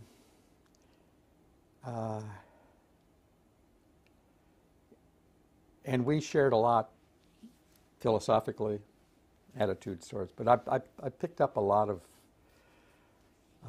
notions from him, even though he was a contemporary. But I don't think I'm not one of these that came with the vision of being like Oliver Wendell Holmes or this or that. I didn't have a specific person or former judge as a model. You were, while you were here, and it was 26 years, but you were a very prolific writer as a justice. Mm-hmm. I counted 600 published opinions, which means there are many, many, many more Right. unpublished, Right. and 120 published dissents. And Mm-hmm. your writings had the reputation of being scholarly. Mm-hmm. Do you think that was, the product of your years in academia, or was it because you thought you could advance things by writing so prolifically and so in such an academic way? Well, I liked to justify my results as thoroughly as possible. And having been in academia and been exposed to a lot of things like law and economics and comparative law and all that, I had a lot of areas that I could look to for support when, and I also wanted to, with published cases as much as possible, to connect them to the larger body of law, to cite ALR and the restatements and things like that. So it's not just California, but it gets into other parts of the country also. To show the continuity of the development of the law? There's a couple of my dissents that became the majority rule in some other states. Talk to me about dissenting, if you Yes. will. Right. Division 7 changed a lot during the time you were here. Mm-hmm. People came and went, Yes. and you were a large writer of dissents pretty consistently over that time. Do you think that, tell me about your theory in writing dissent, because your dissents were not generally, I dissent in a paragraph. Right. You were as thorough in your dissents as you were in your majority opinions. Right. Tell me about that. Well, that's because the reason for writing a full dissent is because you're trying to persuade somebody up the line to, or in some cases, future courts to go the way you think is the proper way. And you can't do that in a paragraph. You've got to really lay it out, the full case.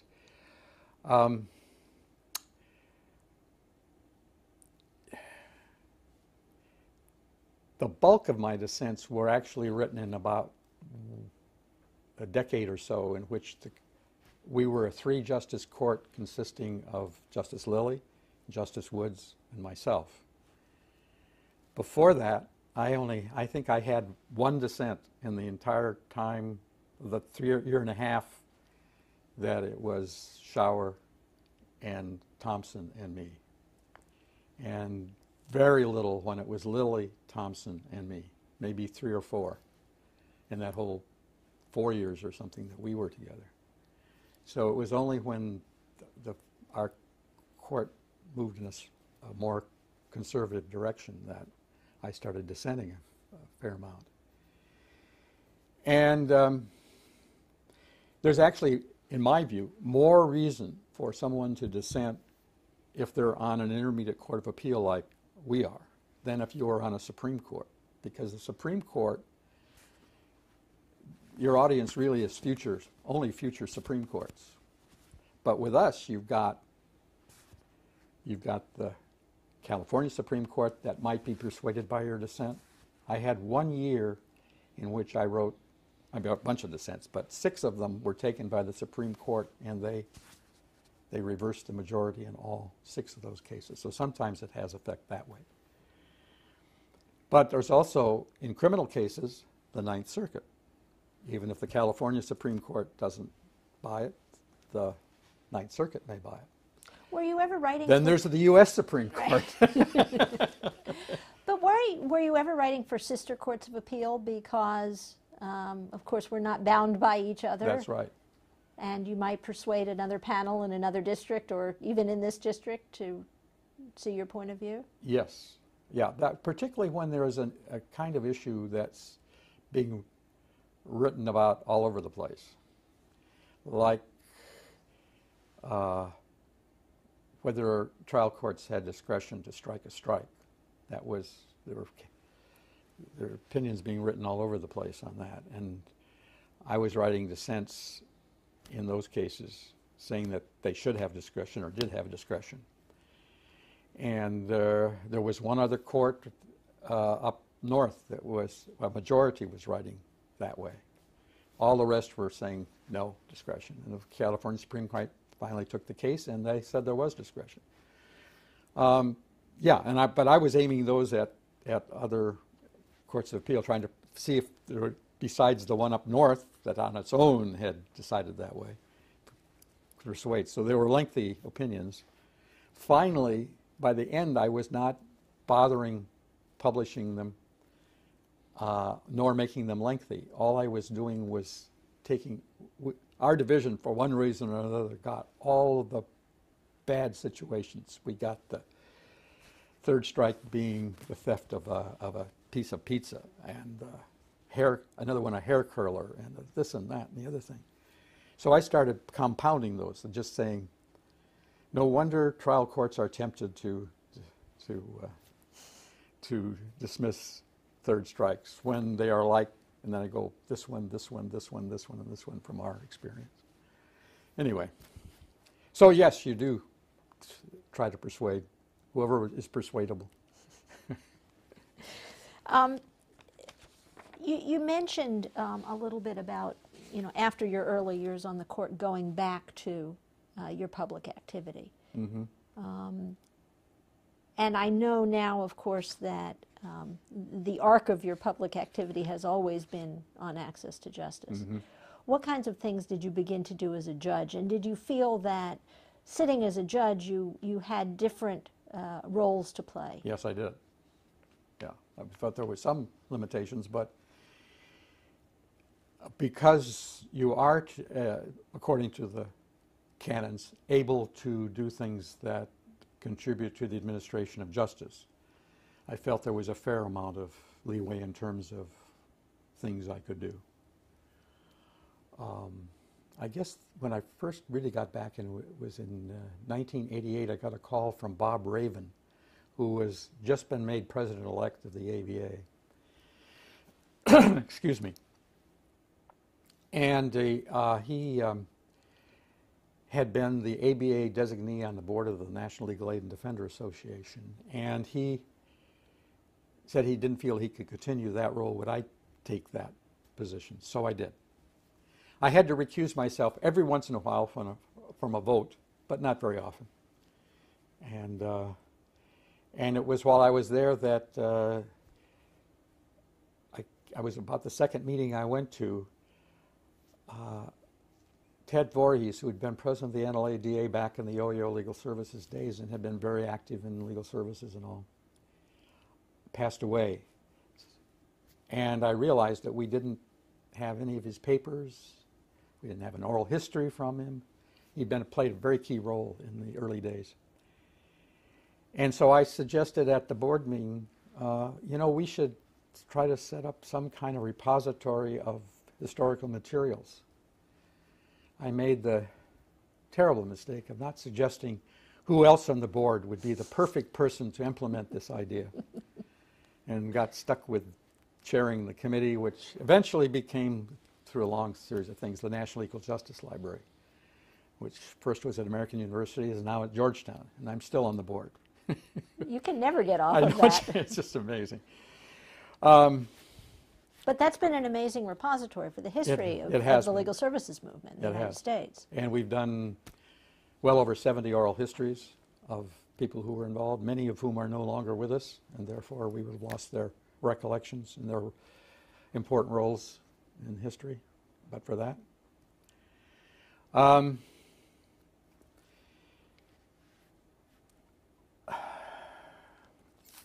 You came back in the ABA to the notion of access to justice. Yeah, I know. I'm just trying to Who figure appointed out. you to that? I actually had begun to do some, even before getting involved with the ABA or any actual action activities, you might say, I had begun to do some writing. Primarily comparative legal aid, comparative right to the counsel stuff. And I published an article in the Loyola Law Review that grew out of a conference that was sponsored on right to counsel at, I think at Loyola. And that was published in the Loyola Law Review and so forth. So I was involved a little bit to that level while I was still in the bench and before I really sort of re-engaged at all.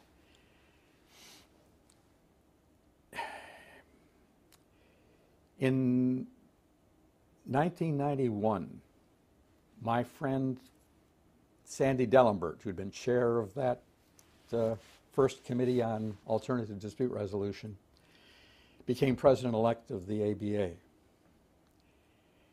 And I saw that as an opportunity to get the ABA to do something in the access to justice field, more than they had been doing. So I wrote him a long letter, sort of spelling out a bit, and he said, well, why don't you get some people together and give me a plan, so to speak. So I contacted a number of Esther Lardent,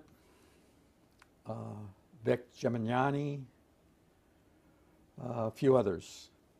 These are familiar names to you, won't be familiar to the audience, but that's suffice it to say, leaders in legal aid around the country. Esther Lardent on the private side in terms of pro bono, Right. and Victor in terms of legal services. Right, and some 3 or 4 others. And we put together about a 50-page memo spelling out a plan to put together a national coalition. That was the fundamental notion. It was to broaden the scope of the access to justice beyond legal aid and beyond the legal profession as the support for legal aid, to get other interest groups involved in support and also to have it other means besides legal aid lawyers to improve access to justice. So it expanded the mission or viewpoint in a couple of directions. And he loved the idea. Knowing the ABA, and you won't be surprised to hear it, it got bogged down a bit in the bureaucracy and ended up as being a subcommittee of the then existing consortium on legal services and the public. And I was appointed to that as a public member of that coalition, and I was chair of this little committee. And we actually had a fair amount of financial support the first couple of years, and we were able to hire Mark Galanter to do a bunch of research for us. And it took us forever and a day to get the coalition put together to recruit these interest groups.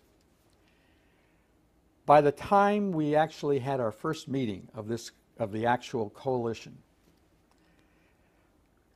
it was on the eve of the Gingrich Congress taking control, and where everything had to go on the defense, and it was so what it amounted to. Yeah, that was the first and last meeting of the coalition, and that whole effort by that time had lost too much support in within the ABA to really keep it going. But I had become intrigued, and I had another friend. Harvey Saferstein was new president of the California Bar. We were longtime social friends. For 20 years. We had sons that were about the same age and all that sort of thing. It kept us meeting together and all the time. So I took him, he had a party for the board members of the bar at his house one day here in Los Angeles, and he invited us and a fair number of other people, social friends there too. And I took him aside and I pitched the idea of having a California coalition access. We didn't call it the Access Commission at the time, but some kind of coalition here in California, which seemed more doable. And to his credit, he said, let's do it. We'll have breakfast. We had breakfast, planned it out, and so he got the Board of Governors to set up we decided this time we were going to produce a report that really laid out the plan first and then recruit the coalition, rather than trying to recruit the coalition and then have them develop a plan. So we set up this working group, which I chaired, and which you were a member, and Jack London was a member, and Ralph Abascal, well, all kinds of people from the prominent people in the private bar who were interested in this field, and some academics, and a fair number of leaders in the legal services community. We had this working group, and we labored for about 2.5 years and produced an 88-page report that laid out the case and laid out a whole series of recommendations of what should be done. One recommendation, the first recommendation was that it should be a right. And the second recommendation, we should create a commission, and we created a commission. The Board of Governors created a commission that had its first meeting in June of 1997, and you were the chair. Indeed. And you have been a member ever since, Yes. in one form or another. One form or another. I chaired it in 2002, and we've both been involved. Again, it's one of those you'd never get off. But, that's a model that has been adopted increasingly in other states. There are 25 states now, 26 states. And I think the California Commission, and this was part of what you wanted, I think, but the California Commission is almost unique in that it is not driven by the Supreme Court and the bar exclusively, but really insists on public membership. Right. A majority of its members are not selected by the bar. Why do you think that's important? Because to enlist in support of access activities, interest groups that can be very, very helpful and should also see that they have a vested stake that this country offers equal justice to all its citizens. And I mean, a good example is the legislation we recently got through on the pilot projects. We had support from the Chamber of Commerce, the California Chamber of Commerce, the Los Angeles Chamber of Commerce, the Valley Chamber of Commerce, etc. You're talking about the Shriver Act to yes, provide I'm talking counsel about this, yes, right. in civil cases. That's right. And we had some very powerful support, largely from commission members that are not the bar or the bench. Now, speaking of right to counsel in civil cases, I mean, that has been a primary focus of your work, other than your writing, since you've left the bench. That's right. And in fact, it has been a primary focus of mine off the bench ever since I made that trip to Florence in 1975 and found out how many countries already had, and many had for decades, a right to counsel in civil cases. looking ahead where you sit now, I'm going to ask you to pull out your crystal ball, because we're now 30 years on from the time you were in Florence. What do you think that the shape of that is going to be, either in California or in the United States, in terms of where we will get in terms of a right to counsel? In the long run or in the medium run or the short run? Well, let's get the most optimistic first, and then we can talk. Then we can negotiate timing. Personally, I can't believe there won't come along at some point a U.S. Supreme Court that will realize that due process and equal protection of the laws are impossible for people who don't have lawyers in cases that are being decided in the regular courts where most people that can afford them have lawyers. So in the long run, I think it will become a matter of constitutional right. I think it will be not a right to counsel as such.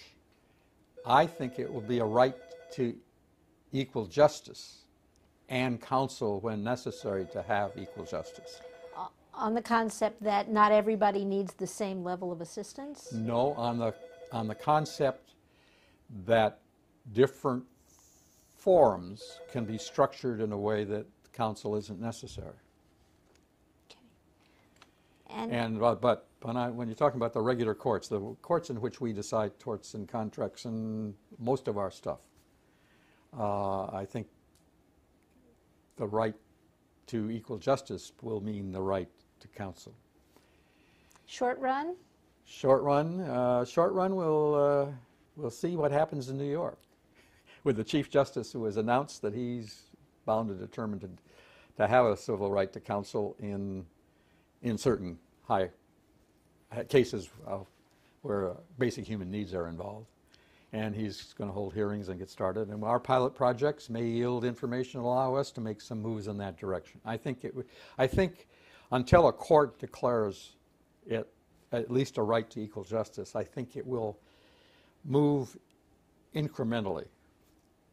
I mean, we already have a statutory right to counsel here in California in dependency cases, which we didn't have when I first came on the bench. And it's possible that out of the pilot project, some legislation could be involved for other areas. Is that what you're thinking? Right. In Right. part. Yes. Oh, yes. Yeah. Okay. Let me go back a minute and talk about not why you left the bench, but what you think the most significant contribution you made, either to the law or to policy or to justice, when you sat here. If you can single out one thing or one area.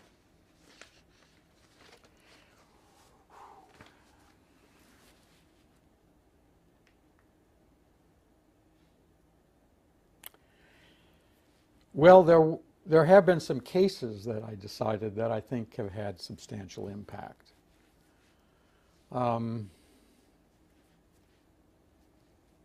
the real world, shall we say, beyond what I thought they would have, as well as some. Well, the one I knew was going to have a big impact if the Supreme Court went the same way, and they did, was Del Monte versus Deukmejian, which was a case which struck down as unconstitutional the limitation in the CalVet program, which limited all the CalVet benefits to vets who had been residents of California at the time they joined the military. So all the hundreds of thousands of vets that moved here after World War II or after the Korean War or after the Vietnam War or whatever were ineligible until that decision. So that was, in terms of, was hundreds of thousands of beneficiaries in that particular case. Most of the, by the way, which is probably true of a lot of judges who sit on the intermediate courts of appeal, your most important cases, your most interesting cases, your most influential cases are ones that don't appear in the official reports anymore because the Supreme Court took them. Right. And if they decide them the same way as you did, it doesn't make any difference because your opinion's not there. That's true of Del Monte versus Stugmagian, which was only a paraphrase essentially of our opinion, but that's okay. Much better that that be the California Supreme Court case than ours. There are some cases you remember for different reasons, as well as what the impact may have been. One was Sean B., which it turned out a quite influential case. It was the case in which we decided that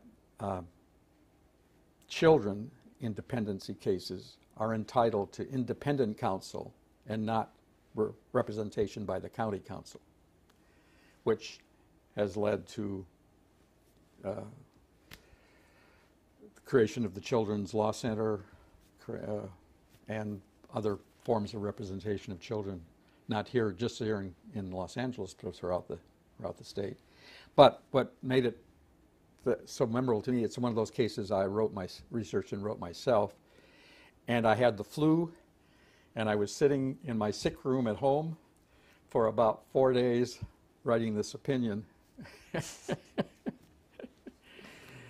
and then dictating it over the phone to my secretary so she could type it up and get it in, because we were coming up on the due date for it to be circulated.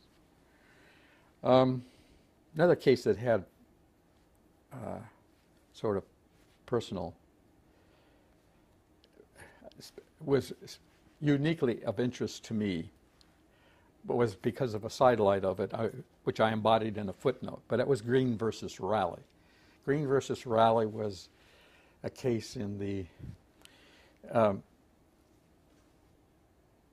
sort of in the employment area, the wrongful discharge area, where someone is discharged because they report some violation of that their employer is engaged in, that kind of thing, and the Supreme Court, Supreme Court had decided earlier that no longer could that public purpose that was furthered by what you're reporting could be something that was judge created. It had to be in the Constitution or a statute. This was a case where a inspector at a plant that made parts for Boeing airliners reported that they went to the company chief and said, you know, we're shipping defective parts to Boeing and so forth, and he got fired. So but the only thing that was that public policy that you shouldn't be shipping defective parts was in a regulation of the FAA, not statute. So the legal issue was just whether a regulation also counted, not just a statute or the Constitution.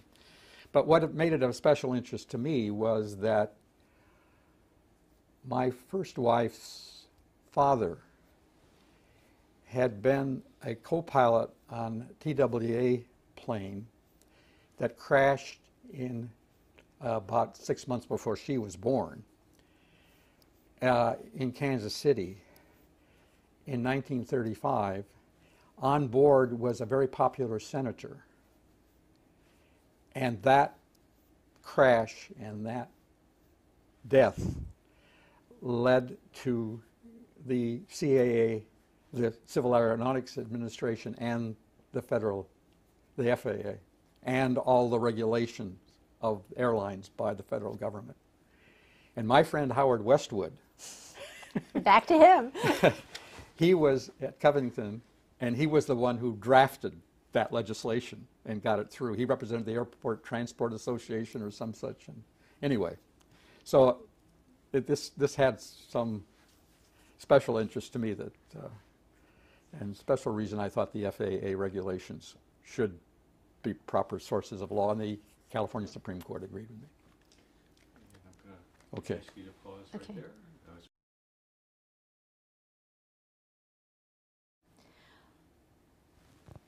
We were talking about some of the cases that you thought were significant in one way or another. Right. Were there other cases that you felt that way about? Well, sometimes you don't know that a case has had a substantial impact for many years, and you didn't even, you find out about it in unusual ways. I filed a case in the 80s called Friends of Westwood, which was a land use case. I forgot to mention that in my pre-bench career also included a year and a half serving on the Regional Planning Commission here of LA County in the early 80s before I went on the bench. So I took on personally research and writing of most land use type cases because I actually knew a fair amount about that field, which not too many people do. So anyway, they were planning on building this huge skyscraper office building in downtown Westwood. And the Friends of Westwood had challenged it for failure to have an EIR. And that was, since it was within the city limits of Los Angeles, they could pretty much do what they wanted to, at least up till that time. This was a 26-story thing. It would have had more floor space than a subdivision of 400 homes, probably more traffic caused than, and for even a two-home subdivision, you'd have to have an EIR and all these approvals. So anyway, I wrote an opinion in which I said under CEQA, they had to, the practice in Los Angeles County was illegal under CEQA. And the Supreme Court didn't take the case, and so they had to do a lot of things and provide much more parking, a lot of things they had to do. They finally built the building, but they had to do a lot of things they weren't going to be having to do. So, that was one case. And about 15 years later, at least, I was reading the Los Angeles Magazine, and they had a big profile in there on the Latham and Watkins partner who was in charge of their land use and real estate practice. And he was talking about his career and so forth. And then he said, up until Friends of Westwood, they didn't have to do, and he said his practice is largely composed of doing the things that Friends of Westwood require. So as I say, I had no idea that it had anything beyond that one building. Right. But those kinds of things happen. Anyway. Other cases? There's other cases. Well, there's a case that I wrote a dissent in that didn't get picked up by the Supreme Court, Quayle versus Superior Court, which was the one and only right to counsel in civil cases opinion I wrote. Way back when, it was in the early days. That was my one and only dissent. It was actually a dissent. It was actually a concurring and dissenting opinion because they had reversed the thing that happened. But in that case, the indigent defendant had requested counsel and been denied counsel. So I wrote dissent on that and got 3 votes to take it in the Supreme Court, but it takes 4. So that's didn't happen. Then probably the one that has led to most of the comment about scholarliness, if at least particularly if they're saying it in a negative way, was a case called Javier A, which was also, I think that was 84 or 85, pretty early in the game. And that was a case where did a great deal of research, had an extern that I sent down to the UCLA Law Library, or main library, I should say, for about a month. It was a case having to do with the right to jury trial in juvenile cases. And California's denial of that right goes back to an opinion in the 19-teens. And our research revealed that it was premised on an erroneous interpretation of English law. The right to jury trial in all cases in California depends on what English law, whether it was a right to counsel in English law in 1850. And what they based theirs on was what were the rough equivalent of dependency cases and not cases where it was misbehavior by the child. And there was still a right to counsel in England in 1850 for children accused of any criminal activity. So the whole idea of the state taking custody of the child and all that only applied when there was the parent had done something bad, like our dependency cases. So anyway, so I wrote that opinion, but then deferred to the Supreme Court and said, we're bound by this. So it was not after laying out that that previous Supreme Court had been dead wrong, we didn't try to overrule it. We were hoping the Supreme Court would take the invitation to do it itself, but that didn't happen. They declined the invitation. They declined the invitation, but that opinion was close to 100 pages long. I have to say that you know the materials I've read don't treat your scholarly opinions as a negative. I think most people view them as a positive, unless you're the lawyer who has to read a 100-page opinion. It had to be 100 pages because we actually had to put in verbatim all the debates because they were considering removing a right to counsel for children, but Parliament defeated it in 1850 or 49, I think it was, and it was so anyway. Yeah. So we had to put all this extensive debate and all that in there. So. Well, and speaking as someone who has cribbed from your scholarly research, I'm very grateful for it. Not in that area, but in some others. But yes. Any other opinions that you really want to talk about at this point? Let's see.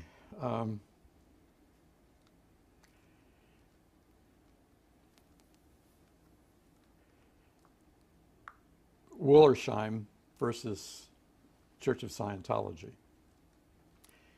This was a former Scientologist who had sued for mental distress and a bunch of other things, but primarily psychological type things, the Church of Scientology.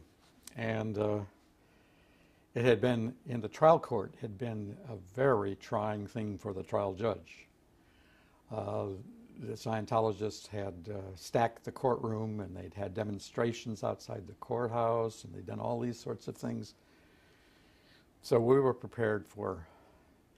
So this was the first, and because of it, the last time I took a case with a huge record to personally research and write. It was about 35 doghouses. The record filled. I kept it under lock and key in pushed my carts into my bathroom and locked the bathroom because they were afraid that some Scientologists would sneak in and whatever. We did have some incidents. And anyway, I ended up filing an opinion which held that fair game was not a constitutionally protected religious activity and a few other things. Upheld the judgment, but to reduce the punitive damages by about 2/3. The jury had really gone wild.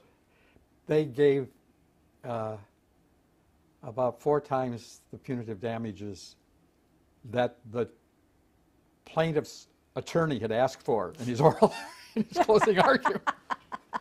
But he was happy to take it, right? No, he was happy to take it, yes. The interesting thing, the Church of Scientology fought that judgment for another 15 years or so. By the time they actually finally had to pay it, it was about the size of the unreduced judgment that had come down originally from the trial court. So, but it was, as I say, it took me about 6 months with all my other duties to complete that effort. You've mentioned several times cases that you took for yourself, and how did you run your chambers in terms of allocation of responsibility? Yeah. I guess because I had done so much research and writing and I found that so interesting. I like to take some cases which I thought were going to be important cases and particularly if they were in some field I was interested in, to personally research and write. What I tried to do to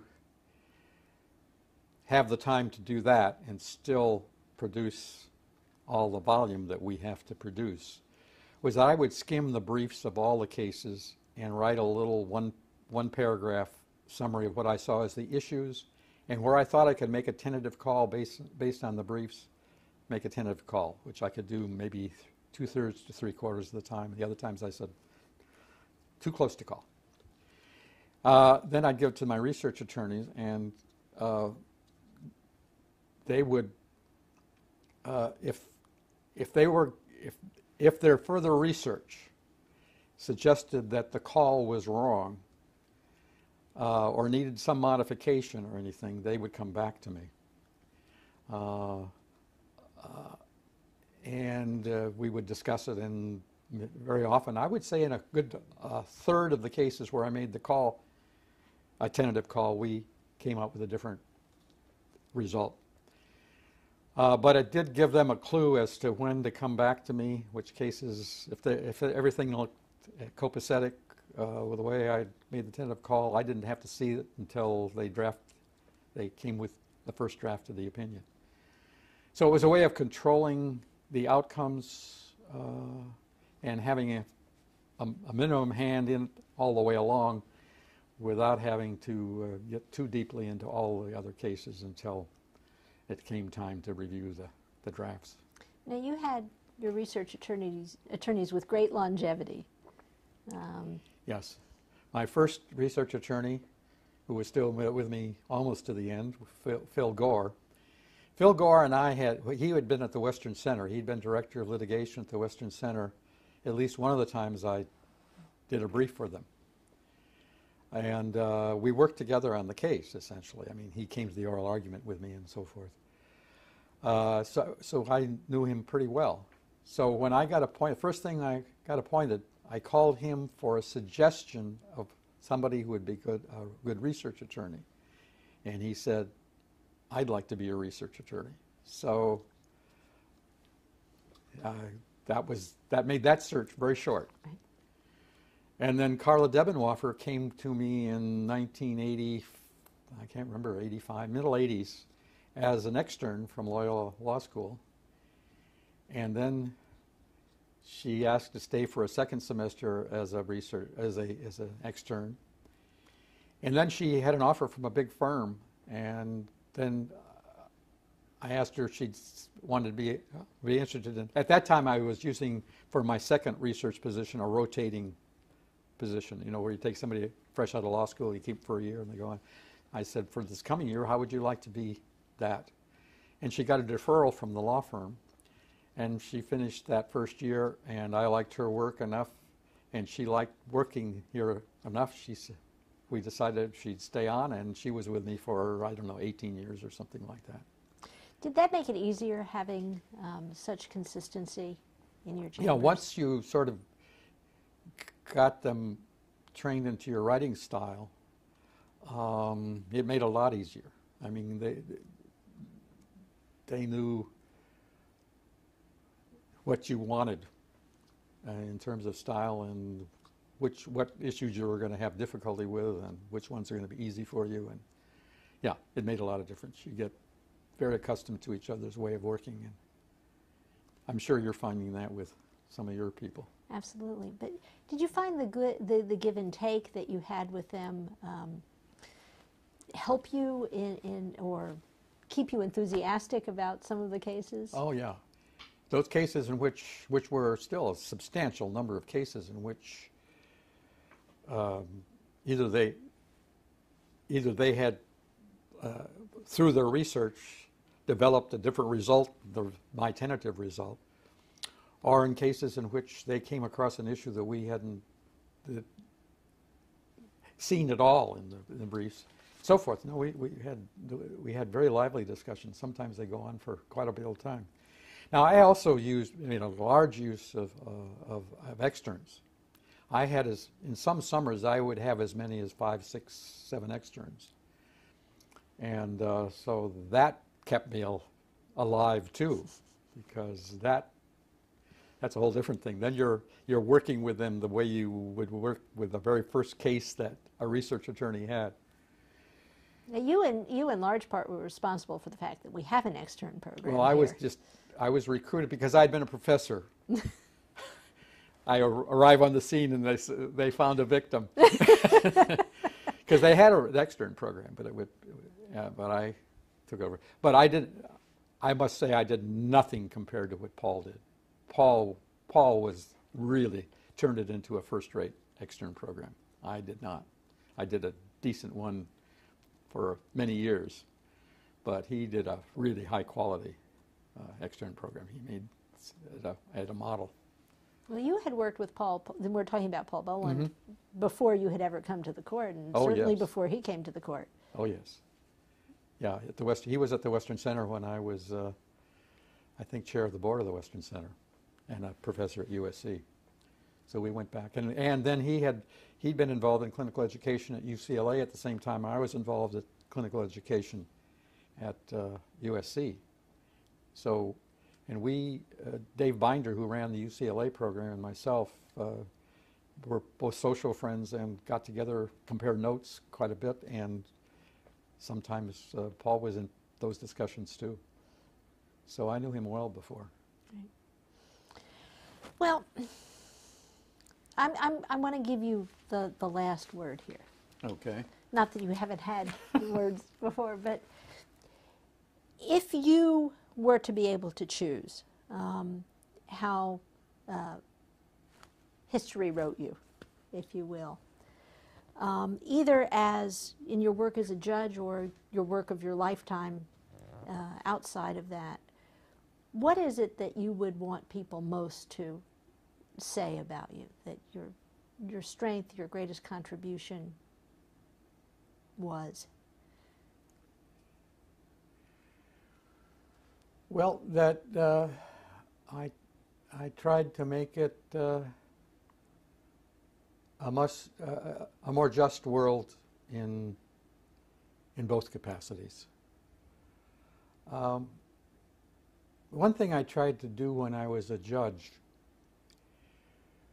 was to, and I encouraged it with my research attorneys as well as myself, was to,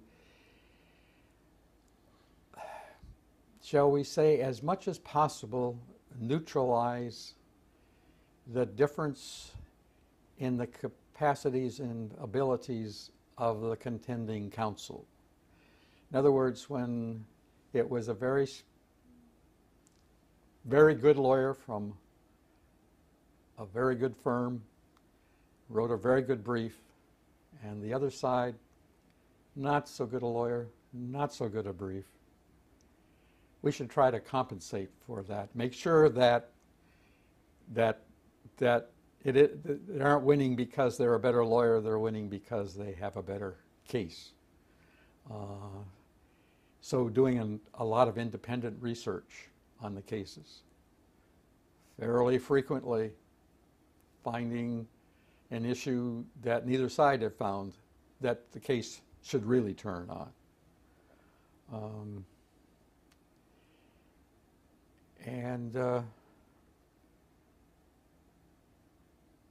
Trying to make sure that the less powerful and often the less wealthy party has as good a shot at winning the case as the one that had the resources and the high quality lawyer and so forth.